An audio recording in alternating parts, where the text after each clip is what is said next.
Yo, yo, yo, what's up, everybody? Welcome to another awesome indie comic interview. It's your host, Cody from Keeping It Geekly, and we are here with our good friend, Omar Morales. We're here to break down his awesome graphic novel, Major Thomás, and everything in between. Omar, welcome to the stream. How have you been doing?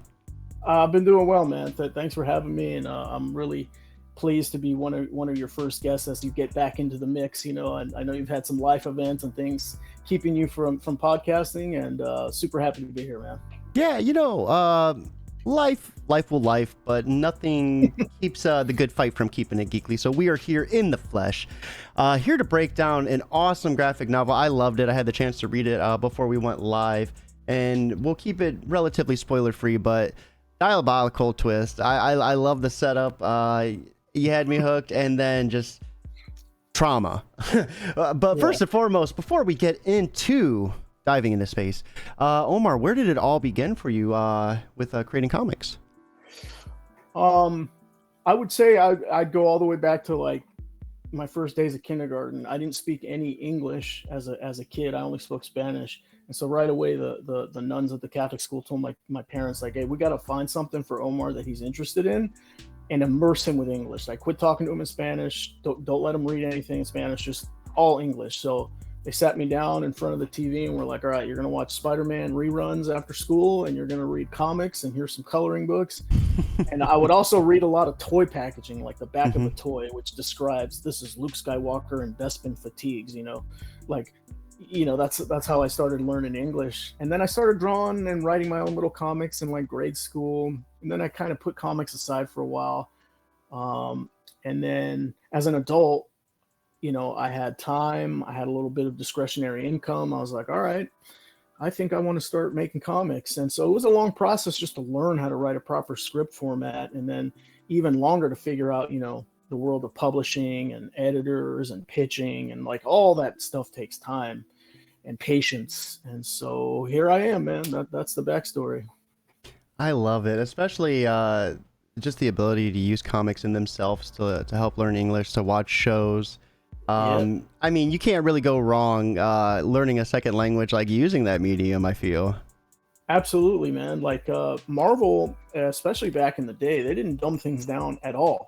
As a kid, you had to level up your reading comprehension. And I used to keep like a small dictionary nearby to try to figure out words like, what does fatigues mean? What Luke Skywalker's wearing fatigues? What does that even mean? You know, how do I even pronounce this? Fatigues. And so you'd look it up in the dictionary and like figure it out, right? And Marvel really challenged its young readers to level up their reading comprehension, and I appreciate that about Marvel, especially as a young kid learning English. You know, I read something about how comics are often above like a certain like reading level for a lot of younger kids, like compared to what they read like in school or just like books around their age. Like the level for comics is just much higher. So it's cool that we're able to appreciate that medium, and the fact that, like, you know, your average comic consumer probably really doesn't think how beneficial it is to your human mind to be reading comics like that. Yeah, and one thing that's that I know from having my own kids, and I'm sure you've experienced this or will experience it, is kids are always wanting to level up. They're always wanting to reach for the next level of how can I challenge myself. So like if they're reading picture books, they want to get into chapter books. If they're reading chapter books, they want to get into like regular prose, you know, novels and such. And so comics are great for this type of young mind that's trying to challenge itself and learn more and pick up on, you know, subtleties in a story or symbolism, you know, all these things that challenge your mind to put the story together. So I love it, man. Absolutely. And I mean, outside of comics, you know, I've been following you for quite some time. You've done some really cool events. I mean, I think the last thing was checking out the Switch 2 before the public even got a chance to look at it, really? Yeah, that was in April. I flew out to New York City and got to play the Switch like two months early. It was an amazing event. They did a really great job with it, man. Just touching it, feeling it, and I'm a massive Metroid fan, as you know, and I got to play Metroid Prime 4. It doesn't even have a release date announced, but that was quite a treat. The only thing that was a little annoying is they were really pushing mouse mode, and they were like, the people that were chaperoning the game experience, they're like, all right, play in mouse mode. And I was like, okay. And then I came around a second time and I just refused. I started playing normal. And they're like, you want to try mouse mode? I said, no, I already tried it once. And like, I ran out of time I ran out of time before I could beat the boss. Right. And I was like, this time I'm not playing in mouse mode. I'm doing what I need to do here.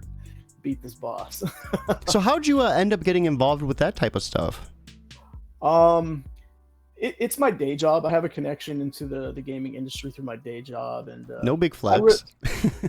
Well, I don't really talk about it. I don't really like to talk about it. Okay, we don't have to. We don't have to. Day job is day job. I'm here to talk about comics, but it is a lot of fun. That's good for me.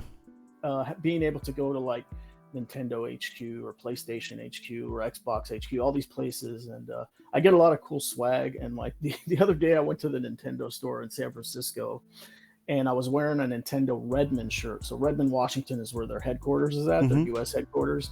And people were like, whoa, where'd you get that Redmond shirt, bro? And I was like, I got it at Nintendo Redmond. They're like, how? I was like, I got it invited, from my job, and I got swag that says Redmond on it. What do you want me to do? That's so cool. And, comics it is. I for one, would love to dive into some of your earlier work. I mean, we got you marked down for the Lunar Ladies, Metroid Shred. You even have a Guinness World Record for the biggest comic book ever published in 2014. I mean, tell us a little bit about some of these titles. I mean, that is such an awesome accolade to have. Yeah, so the Guinness World Record, and I don't have the record anymore. It's been broken, like, I think twice, maybe even 3 times since I broke it. It was the first book I ever did, called Crusader, Agent of the Vatican. It's about this like secret hitman for the Pope, right? Like, imagine if the Pope had his own like Batman, a guy not with superpowers, but has a supersonic jet, and is buff and strong, and can do all the private wet work on behalf of the church that no one knows about. And so no one knew me from Adam at that time in comics, and so I figured I need to get on the map somehow. I need to make a big dent in the comics universe. So I said, I'm going to try to break a world record. So I took the first chapter, the first 24 pages, and I blew it up poster size, like 3 feet by 2 feet. So it's about as big as a poster, and it's an actual comic with a stapled spine, and I have it in a giant bag and board in my garage. And so I sent it to the Guinness people, and they ratified it as officially the largest comic. And it had been previously set by a black and white Kiss comic. I can't remember the name of the publisher, but I broke that one, and then a couple other publishers have broken it since. So that was a lot of fun, dude. That put my name on the map internationally, like overnight, and so I guess it paid off, right? Check the box. Huge PR stunt, and it worked. So, I mean, did you design like panels and page layouts with the intention of having it be poster size, or? Nope. The resolution was good enough where I took it to a local printer, and they ran some tests, and they said, yeah, this works. And here's the biggest, sheets of paper we have. It wasn't even like a paper. How do I describe it? It's like really thick, and it's almost like vinyl, I would say. The pages, they feel kind of odd. They're not paper. And I was like, if that's the substrate we got to use, and that's the substrate we got to use. And that's what they had available. So, but no, I didn't do it with that in mind. It was more like an afterthought, and everything fell into place, man. And it worked out. So it was a fun ride. I got the official like T-shirt that says I'm a world record holder. I got the certificates. I was actually in the 2015 book, the actual book you can buy like at your local bookstore. And there was a spread in there with photographs of the book, and they had this kid holding it, and he's like, his eyes are wide. He's like, whoa, So yeah, that was cool. That was a fun project. So is it a one of one book, or do you have multiple copies out there? It was one of 100, and I'm down to just one that I keep for myself that, like I said, is in the garage. Shops wanted them. They thought of the novelty of having the largest comic book in the world in their shop. Kevin Smith's shop had it on display for many years. They still might, I'm not sure, in Red Bag, New Jersey. Jay and Silent Bob's Secret Stash. It's like a world famous comic book store owned by Kevin Smith and the guys, Ming Chen and Mike Zapsik, and they loved it, and they threw it up, and but they moved. So in the move, I'm not sure if my comic made it in the move or if it's in their archive somewhere. But yeah, it was fun. I sold a lot of them at a convention in Stockton called Stockton Con here in California, and people got a kick out of it, man. They walk by and they're like, "Whoa, I thought that was a poster. This is an actual book." And yeah, here, you want to see it? And they, like, opening these giant pages, you know, almost takes like two people to hold on to each side. I wonder what that would look like slabbed, like just a graded copy of one. They probably the encasing for that would be a really good idea, dude. Yeah, because I've been wanting to frame it with alongside the Guinness certificate, but a slab would be that would slap, huh? I've got a slabbed Jose Canseco rookie card here. Just imagine this like 10 times bigger. Yeah. So Major Thomás, this was on Amazon Comixology, correct? Yeah, Comixology originals, just like how Netflix and all these streaming services have their own original content. Comixology has its own originals line that's exclusive to Comixology, and the beauty of it is you can get the book two ways, right? Or actually maybe three ways if I'm thinking about it. If you're subscribed to Comixology Unlimited, which is only $6 a month, all the originals titles come with that, right? Just like a Netflix subscription, you know, or like I'm trying to think, HBO, anything that's an HBO original comes automatically with a subscription. The second way to buy it is just a la carte, $6.99. It's 128 pages, so it's a great value for just $7, right? Like, nowadays, there's probably deluxe editions of a single issue floppy that has a lot of back matter that could be $6 or $7 just for a single issue, right? So I'm giving you a whole graphic novel, complete story arc, 128 pages for $7.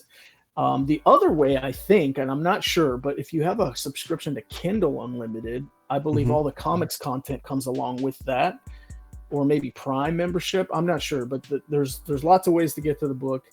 And so it's very accessible, and it's digital only for now, but there's a chance that it could go into print.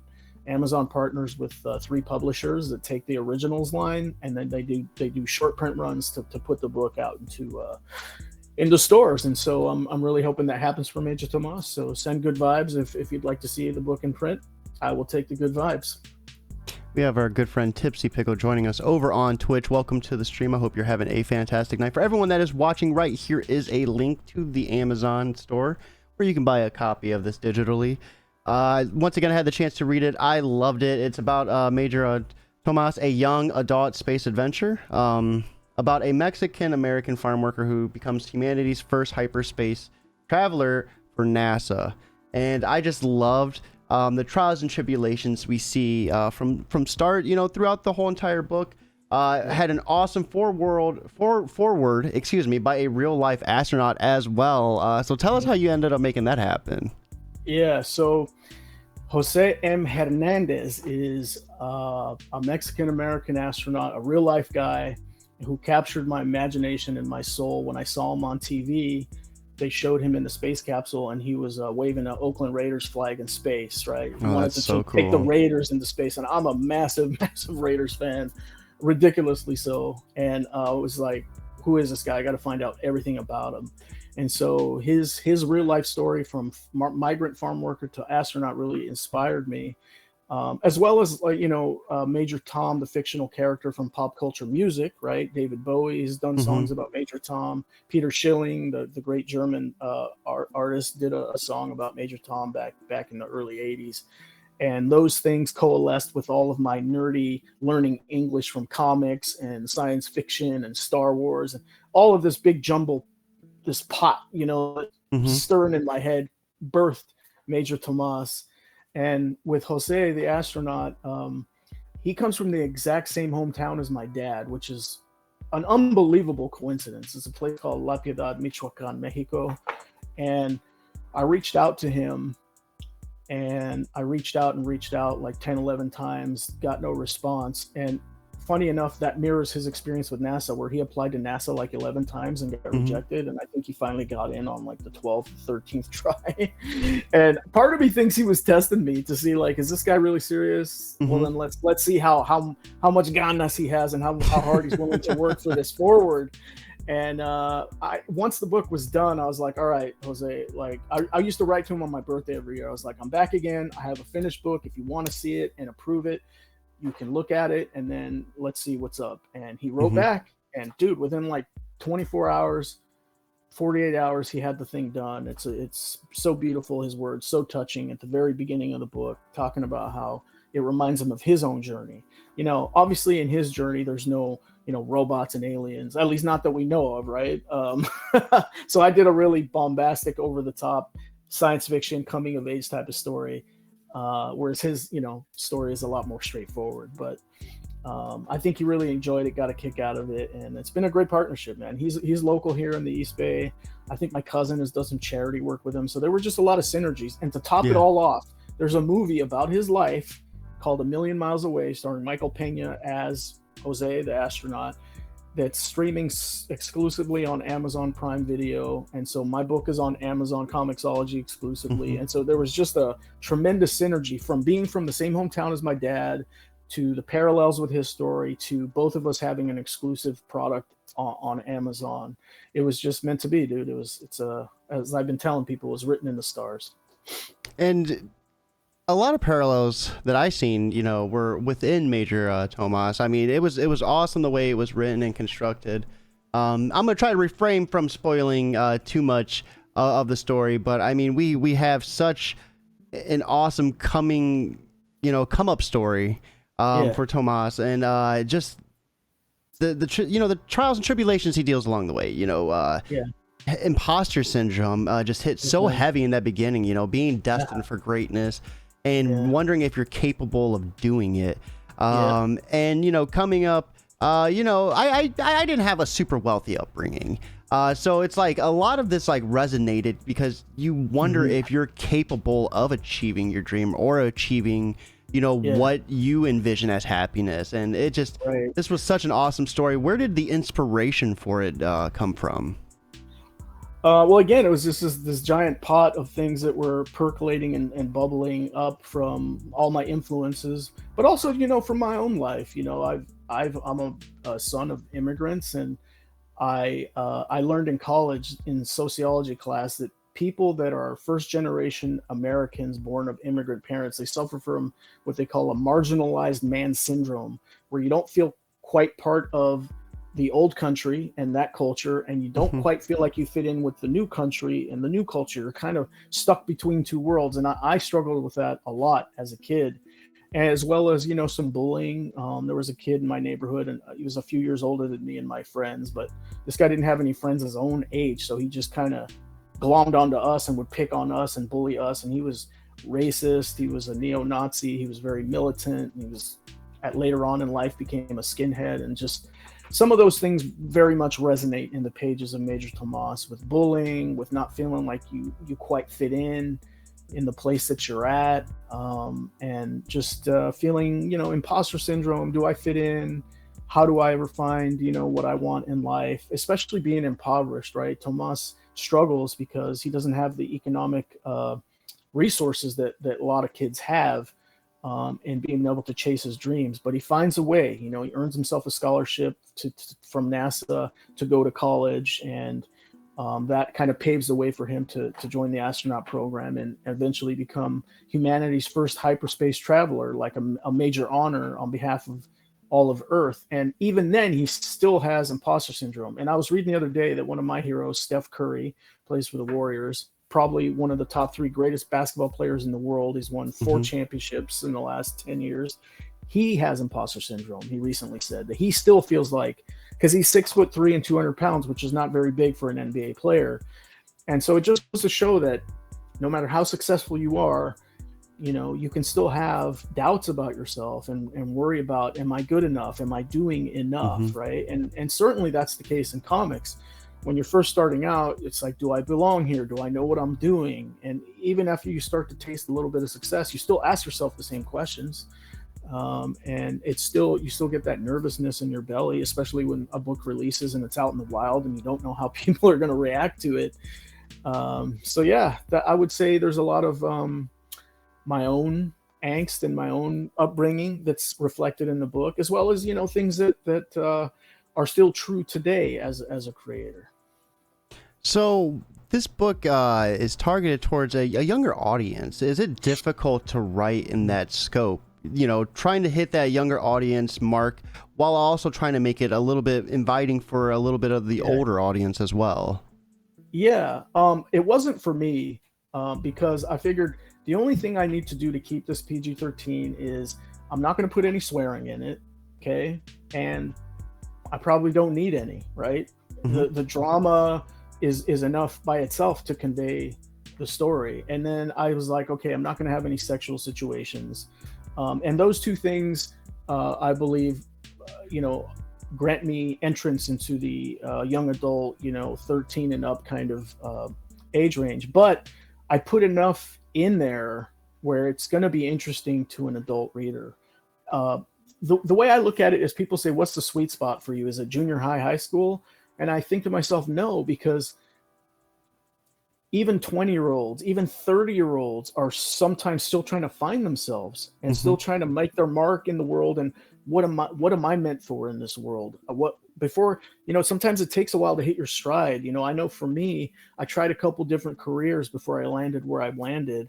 And comics I started doing later in life, and I do feel like that is my calling and my passion. Am I ever going to do it full time and make loads of money off it? I don't know, but I don't care. I honestly don't care. As long as somebody out there's reading my stuff, that's the goal, man. That's the dream. Yeah. So we talked a little bit about writing. Let's talk collaborative process. So let's give a shout out to the creative team. And what does that process look like from, script to interiors? Yeah. The team is really the heroes of this story, right? One of the things as I learned as a young TV reporter is don't overdo it with your narration and you're telling the story. I had a producer tell me, get out of the way, let the pictures and sound and the interviews tell the story for you. Let that do the heavy lifting. You're just there to gently guide it along and get it where it needs to go. And so I just kind of trust the artist team to do what they do. I hired them for a very specific reason. Serge Acuna on line art, he does the first act, as well as colors from Raul Angulo. Both of those guys partnered. They're friends. They both live in Costa Rica. They did the first act, and then they handed off to Mal Mora, who's also from Costa Rica. And then I hired Fabi Marquez to do the colors for, the balance of the book, Act 2, Act 3, where the bulk of the story and action takes place. And then Taylor Esposito, fantastic letterer and project manager, really very technically sound guy. And then Gab Contreras, she's from Peru. She did the graphic design and kind of put the look and feel of the book together with all the extra bits that, kind of wrap the thing up and package it together. And so it's 100% Latino and Latina team. And I was very, very proud of that and insisted on that, if I'm being honest, because I wanted people out there, young brown people in particular, to feel the authenticity and know that it's coming from people that care and understand the experience of what it's like to be brown in the world. And hopefully I check those boxes for people, man. But yes, that team is amazing. And so really, yes, I have the script, but they were free to embellish, and Serge and Mal both kind of spoiled me with their own little embellishments because they know what I love, and they would put little things in there, their own little Easter eggs, like on the clothing for the kids. When we see Thomás, he's a young boy with his best friend Lisa, and some of the she's wearing Zero. Yeah. She's wearing Zero, and then I think Thomás is wearing one that says "I'm not an alien," which is like. It shows that he loves science fiction, but it also shows that he's an alien here in the U.S., so to speak. And then later on, of course, he meets real life aliens. And so, I think later on in high school, Serge put a Metroid shirt on Thomás. And so, they know what I like. And so they put their own little Easter eggs in there to tickle my fancy. And so they both did a wonderful job on the line art. And of course, Raul and Fabi did amazing work on the colors. One of the challenges, honestly, of coloring the planet where Thomás ends up is it's a planet that's stuck in tidal lock. So half of it's dark, freezing cold. The other half is burning hot, facing the sun 24/7. Right. And then there's these little strips in the middle of Twilight Zone. And so all the action takes place in these little Twilight zones. And so what I had to tell Fabi or Fabi, just only Fabi, is that we never see the sun. It's always like this dusk, orangey, hazy twilight, but it's never dark, it's never bright, unless you go to those zones. But there's really not any good reason to go into those zones because it's too damn cold or too damn hot. Anyway, but she nailed it. She figured it out, and I think the book looks gorgeous. I hope you agree, and I hope people that give it a chance agree. Yeah, I mean, I do a standard full script. You know, I don't do Marvel style where I just kind of let them draw it first and then I fill it in later. Mm-hmm. You know, I definitely wanted them to have a template and, you know, what do you call that? Like a manual almost, I guess you could say. But then they were free to direct inside the panels, right? Whether they were wanting to do certain angles or close-ups or whatnot. Like I let them kind of figure out the anatomy of the page. Like I'll give them a panel count, but I don't dictate like I need this panel here or I need this one over here. It's just like I let them imagine it in their mind and then figure it out. So it was a wonderful collaboration process to answer your question. When the pages come in, it's like watching a baby being born, you know, like, yeah, you know, when your wife's pregnant, you're wondering, well, what's this baby going to look like? And then you finally see it. It's like, oh, that's who you are, you know, and you see your characters come to life. You see the pages come to life and it's like, oh, that's who you are. That's how you look like. And yeah, it's a wonderful feeling, man. So let's dive a little bit more into the story without spoiling too much. Give us a little bit about, you know, Thomás and his best friend. You know, I don't want to spoil too much, but you know, Lisa as well. I mean, I don't know if you'd consider her second league, but she definitely had some pretty decent significance within the story. Yeah, to me, she's like the co-lead of the story, right? He's the male lead, she's the female lead. They start off as young friends, you know, on the farm in California who are being bullied, and they come together because of that. You know, they help each other out. And throughout Thomás's life, Lisa's there propping him up and trying to get him going, right? Get him to have more confidence and to go for it in his life. And she succeeds in that role. And in her own right, she's a smart, tough, you know, take no prisoners type of personality. She's a firecracker. And she's, you know, earns her own way into college and becomes an aerospace engineer. And at that point, they become lovers. And he goes off into space and he gets lost as a result of his anxiety and his confusion about, like, do I really want this? But it's too late. He's already in the rocket and he's getting ready to go into a wormhole. And he's thinking about, oh, shoot, maybe I should really tell Lisa that I really love her and I want to be with her when I get back to Earth, which is supposed to be like a 10-year mission. And things go haywire and he ends up lost. Not where he's supposed to be, on planet Kepler 452b, which is, some people call the second Earth. Like it's in the Goldilocks zone and it might be good enough for habitation for humans. And he ends up somewhere else. And in that somewhere else, he encounters an intergalactic war between these robots and these reptoid aliens who are bad dudes who are smoking cigars and drinking, and they fart and burp and cuss and, like, well, they don't cuss, but they're kind of stoogey, cartoony villains, like something out of The Sopranos, and they have this big conflict. And Thomás gets wrapped up into that, ends up allying with the robots, who are themselves a band of characters. They're kind of anti-establishment, counterculture. They kind of resemble like a motorcycle gang, you know. They were that group of robots was inspired by the Oakland Raiders, who are themselves very counterculture and very motorcycle gang like, you know. They're the villains of the NFL. And so I had a lot of fun with it, man. And you know, all along, Thomás continues to struggle in the space battle with imposter syndrome and, oh my gosh, what am I doing here? I'm not good enough to be here. I'm not a soldier. I'm a scientist. I'm a pilot. Like, I don't know what to do here. And he has to find a way to survive if he's going to make his way back to Earth. So I'll just leave it there in terms of, you know, does he ever make it back? What happens with his girlfriend, Lisa? Like, you know, I'll just leave that for people to go and explore for themselves and hopefully have a lot of fun with the book. You know, it's a pretty quick read. I would say the whole thing probably takes about an hour or less. There's some back matter there too in the book, which, you know, fleshes out some of the variant covers and, you know, a big list of thank yous to all the people that helped me along the way. It was quite a long process to get this book done.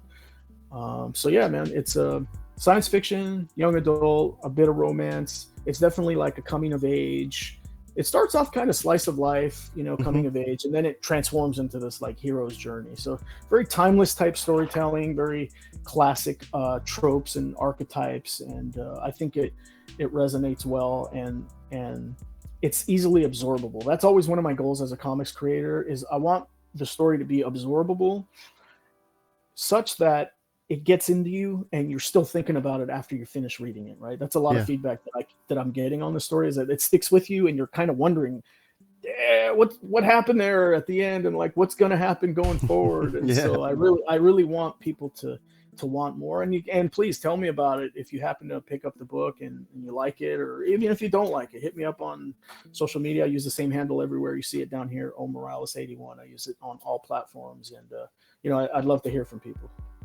So what takeaway would you hope to inspire within a reader that checks out Major Thomás?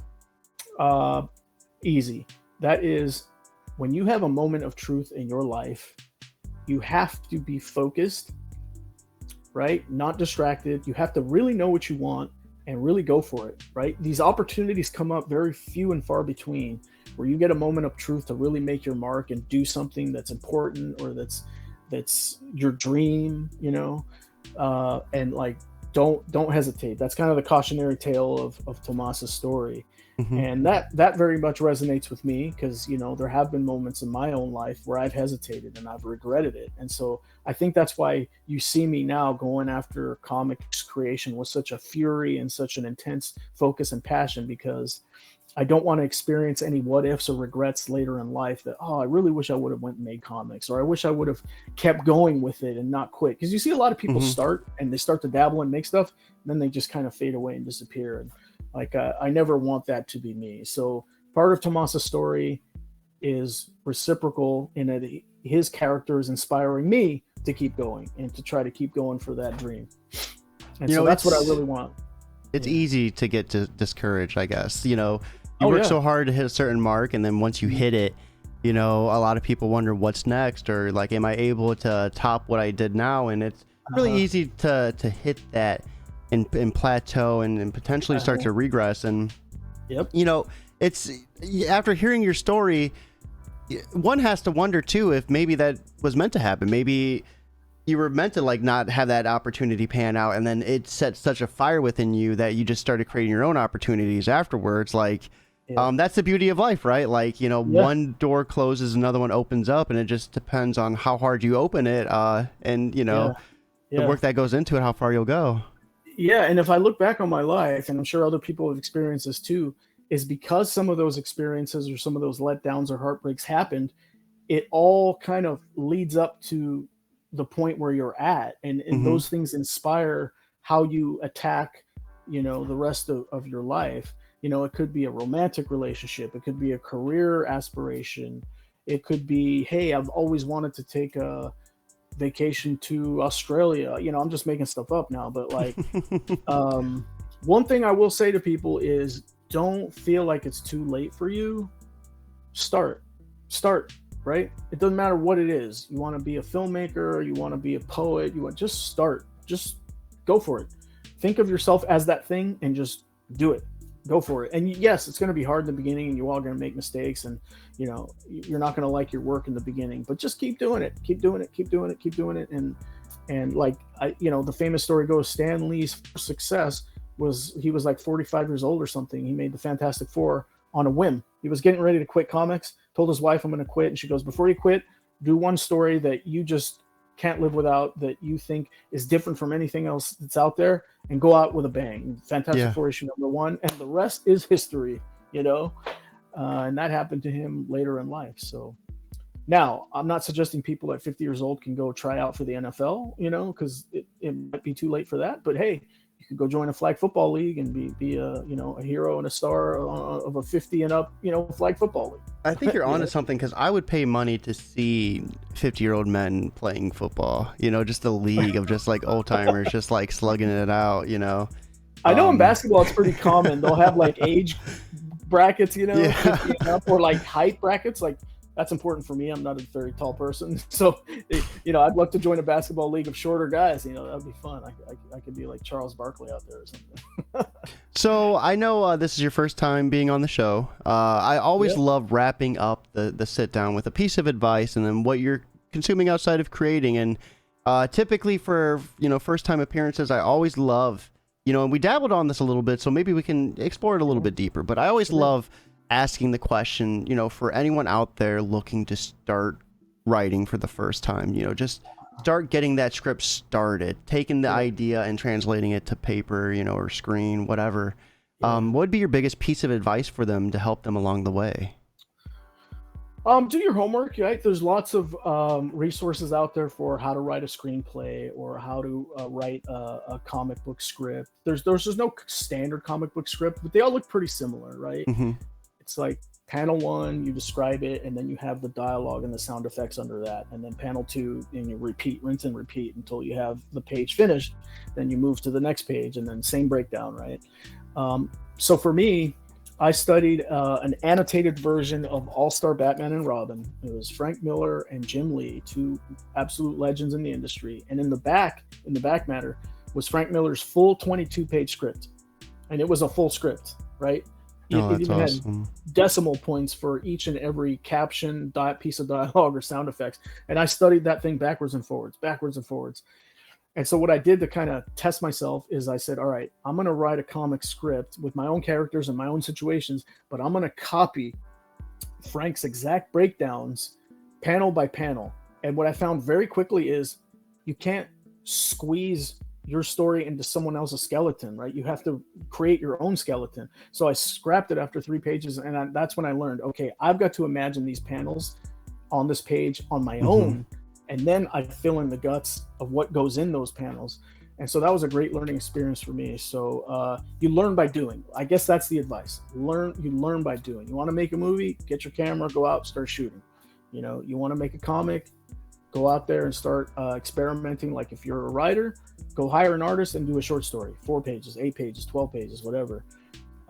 If you're a cartoonist, then you can do it all for yourself.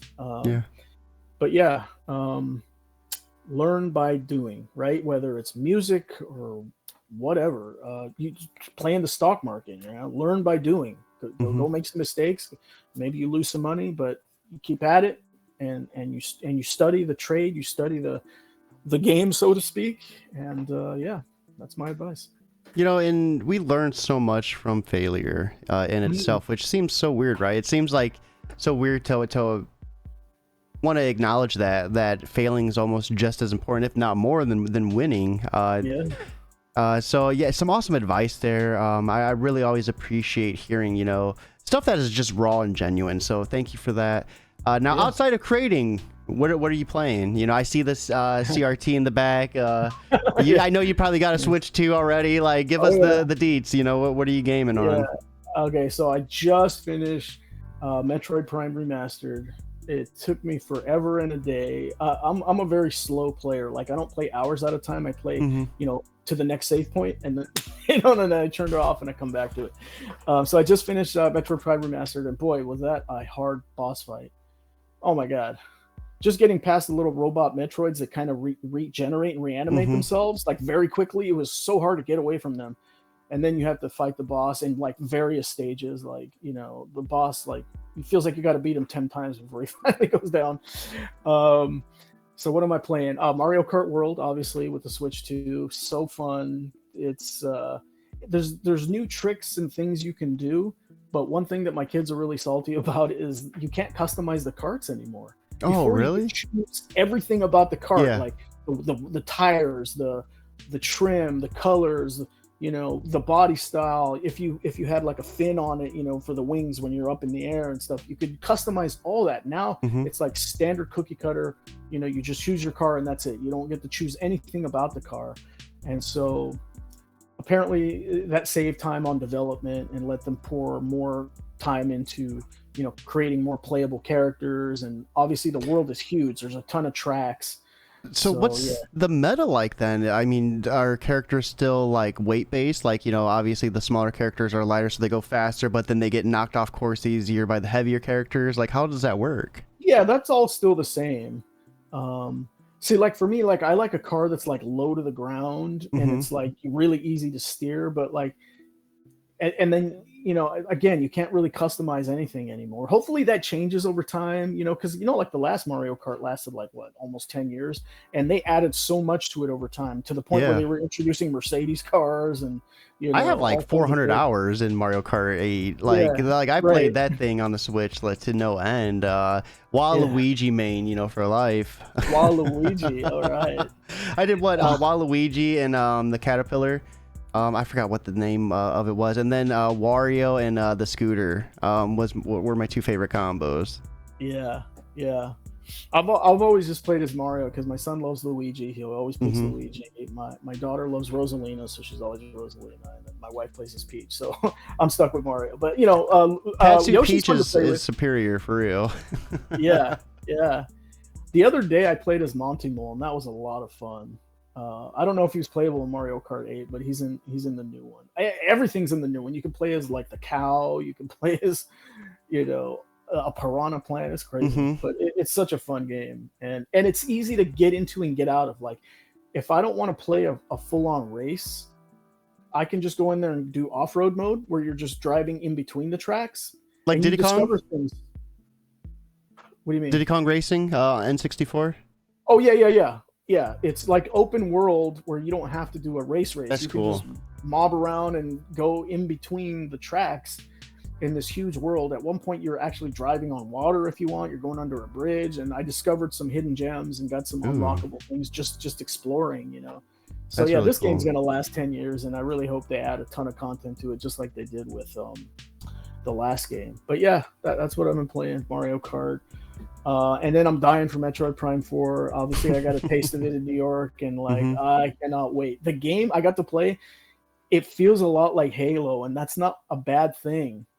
Normally, Samus is this very solitary character who does it all by herself, but in this game, they throw you into this war where it's like you've got the Galactic Federation and the soldiers and these giant mechs, and you're thrust into this battle against the space pirates, and it felt very Revenge of the Sith opening scene, felt very Yeah, I Halo, and gotcha. I loved it, man. I was like, oh, this is cool. More world building, more people around.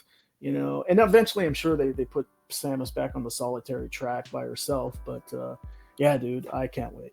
It's really cool to change up a series like that. I think what Dead Space 3, they finally gave Isaac like a friend that he could talk to and play with out in space. Like it changed up the whole dynamic of the game. So I love when games do that. But guys, Yeah, thank you all for watching. One more time, here is a link to head over to Amazon to check out Major Thomás. You can buy it really cheap for what, 128 6.99. pages. Like, Yep, dude, 6.99. yeah, insanely cheap for the price. Awesome read. I loved it. I had a fantastic time. If you can't buy it, no big deal. Put that on Facebook, Twitter, Blue Sky, however you say it. Anywhere you can. Word of mouth is 100% free, and just getting that Yes, link out there is going to help tremendously. Omar, thank you so much for swinging by and hanging thank out you, with dude. us.